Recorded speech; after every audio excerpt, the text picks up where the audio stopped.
Ne? Na makisi-kisi na dire.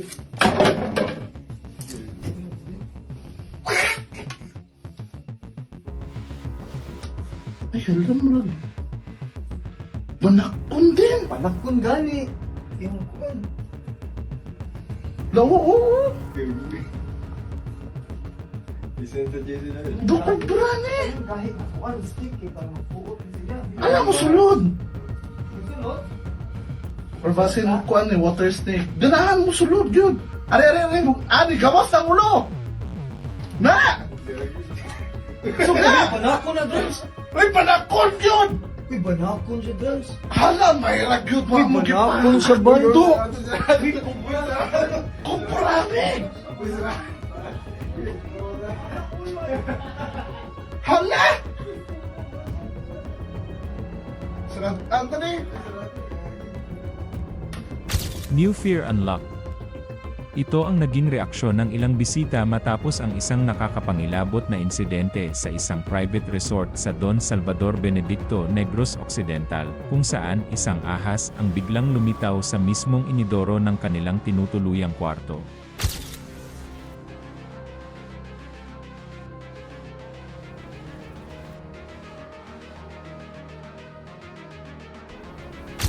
Ayon sa ulat, nagulat ang grupo ng mga turista nang madiskubre nila ang ahas na sumisilip mula sa loob ng toilet bowl, dahilan ng matinding takot at pagkataranta sa lugar. Ibinahagi ng netizen na si Dranreb Teodoso ang video ng insidente, kung saan makikita ang ahas na kinilalang Philippine King Cobra. Ayon sa kanya, bandang alas 10 ng umaga nang mapansin ito ng isa nilang kasama, habang gumagamit ng banyo. Una raw ay inakala nilang nagbibiro lamang ito, o hindi lang na-flush ng maayos ang inidoro. Ngunit ng personal nilang silipin, ay laking gulat nila nang makita ang ahas sa loob mismo ng toilet. Ayon pa kay Teodoso, tila nasa juvenile stage pa ang cobra, dahil wala pa itong kapansin-pansing hood. Naniniwala rin siya na maaaring kagabi pa ito nakapasok sa banyo, lalo na't iniwang bukas ang pinto at bintana ng kanilang tinutuluyan habang sila ay nagkaka-bonfire sa labas.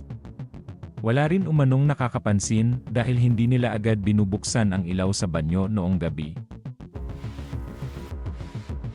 Matapos ang insidente, agad na nakipag-ugnayan ang grupo sa pamunuan ng resort at sa mga otoridad upang maayos na makuha ang ahas. Kalaunan, itinurn over ito sa Department of Environment and Natural Resources at iba pang kaukulang ahensya para sa tamang pag-aalaga at paglilipat ng hayop. Bilang isang mahilig sa ahas, sinabi ni Teodoso na una pa lamang niyang tingin ay hinala na niya na cobra ito, na kalaunan ay kinumpirma rin sa isang snake identification page online bilang isang juvenile Philippine King Cobra.